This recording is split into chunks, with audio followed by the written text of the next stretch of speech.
नमस्कार, आप देख रहे हैं आर हिंदुस्तान न्यूज आलम सक्सेना के साथ। पश्चिम बंगाल से संवाददाता रामचंद्र मंडल की रिपोर्ट।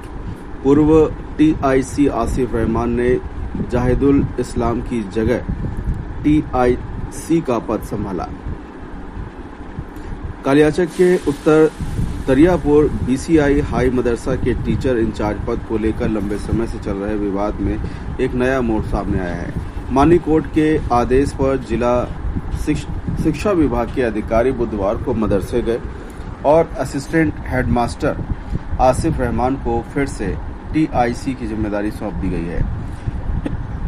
जिस दिन स्कूल के टीचरों ने फूलों का गुलदस्ता देकर उनका स्वागत किया। गौरतलब बात यह है कि पिछले महीने की 20 तारीख को टीआईसी बदलने को लेकर काफी तनाव था और आरोप था कि 2023 में भ्रष्टाचार के आरोप में हटाए गए जाहिदुल इस्लाम को फिर से टीआईसी बना दिया गया है।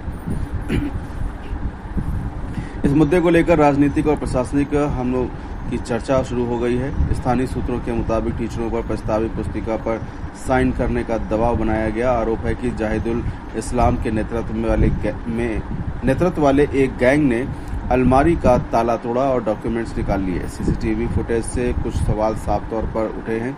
हालांकि इन आरोपों की इंडिपेंडेंट वेरिफिकेशन अभी पूरी नहीं हुई है। आसिफ रहमान का दावा है कि असिस्टेंट हेडमास्टर होने के बावजूद किसी दूसरे व्यक्ति को गैर कानूनी तरीके से टीआईसी के पद पर अपॉइंट किया गया था।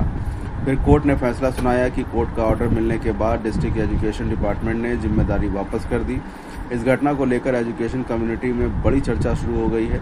हालांकि कोर्ट का ऑर्डर लागू होने के बाद एडमिनिस्ट्रेटिव रुकावट फिलहाल सुलझ गई है, लेकिन संबंधित कम्युनिटी इस बात पर नजर रखे हुए है कि भविष्य में इस मामले पर कोई नई कानूनी या एडमिनिस्ट्रेटिव कार्रवाई होती है या नहीं। फिलहाल आप सुरक्षित रहिए, जुड़े रहिए आर हिंदुस्तान से। नमस्कार। तो 20/6/2026 আমারও একটা বাইট এসেছিল যে কি এই যে একটা দুর্ঘটনা ঘটছে মাদ্রাসায়, এর জন্য আপনি কি বলবেন। আমি ওই দিনই বলেছিলাম যে এটা সম্পূর্ণরূপে ইললিগাল। আর আমি এই ম্যানেজিং কমিটিকে বারবার বলেছিলাম এর আগেও যে আপনারা যে এই পরিকল্পনার কথা আমাকে এর আগেও বলেছিল, এর আগেও রেজুলেশন করেছিল। ওই রেজুলেশনটাকে আমি বারবার ভেস্তে দিয়েছি, ওরাকে বুঝিয়েছি, ওরা বুঝেওছিল। কিন্তু এইবারে এটা আমার অনুপস্থিতিতে ওরা একটা কেলেঙ্কারি ঘটিয়েছে।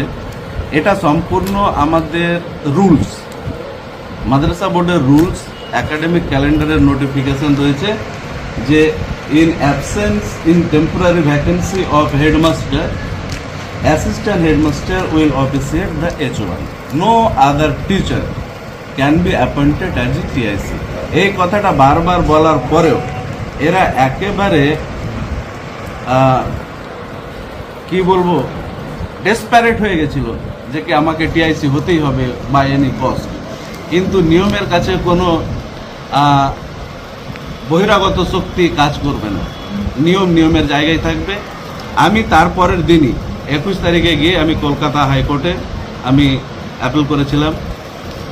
তার 7 দিনের মধ্যে একটা হেয়ারিংয়ে জাজমেন্ট হয়েছিল এবং সরাসরি বলে দেওয়া হয়েছিল যে রেজুলেশনটা করা হয়েছে ওটা সম্পূর্ণরূপে ইললিগালভাবে করানো হয়েছে।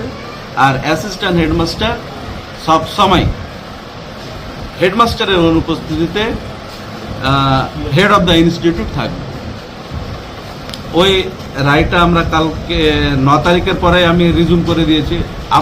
আমি অরিজিনালি 20 তারিখ থেকেই আমি অ্যাক্টিভ, আগে যেরকম অ্যাক্টিভ ছিলাম 20 তারিখ থেকেও। ওই টিআইসি হয়ে কোনো কাজ করতে পারেনি, একটা ফাইলে সাইন করতে পারেনি, ডিএসআর ওকে অ্যাপ্রুভাল পর্যন্ত দেয়নি। ও শুধু এখানে এসে বসে থাকতো, আর কোনো কাজ ছিল না।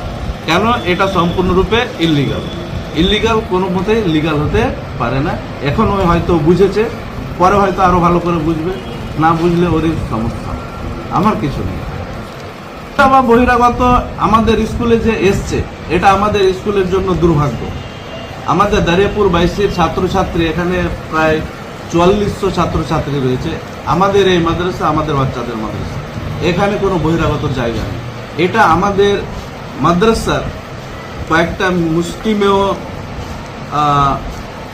কুচিন্তার ভিত্তিতে এবং ম্যানেজিং কমিটির কয়েকটা মেম্বারের কুচিন্তার ভিত্তিতে এই দুর্ঘটনাটা ঘটেছে, যেটা খুবই বেদনাদায়ক। আমি মাদ্রাসা বোর্ডকেও জানিয়েছি, ডিএমই কেও জানিয়েছি, আমি ডিআই কেও জানিয়েছি, আমার ডিডিও কেও জানিয়েছি যে ওনারা আমাকে যেভাবে নির্দেশ দেবেন আমি সেইভাবে তাদের বিরুদ্ধে অ্যাকশন নেব।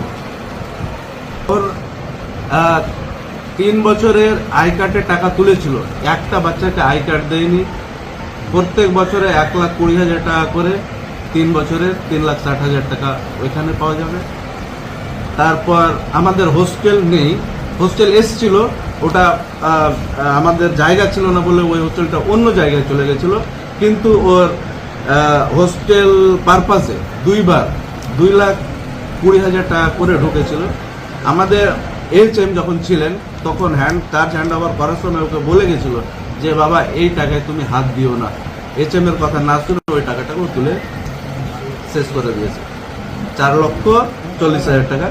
আর যেদিন চার্জ ওই টিআইসি হিসাবে যখন ওর শেষ হয় আমি এইচএম হওয়ার পর, সেই দিন ওই মিড ডে মিলের অ্যাকাউন্ট থেকে 1,51,000 টাকা অতিরিক্ত তুলে রেখেছিল, ওই টাকাটাও এখনো পর্যন্ত দেয়নি। এই 3টা প্রজেক্টের টাকা এখনো ওকে দেওয়া বাকি রয়েছে, ওকে দিতে হবে।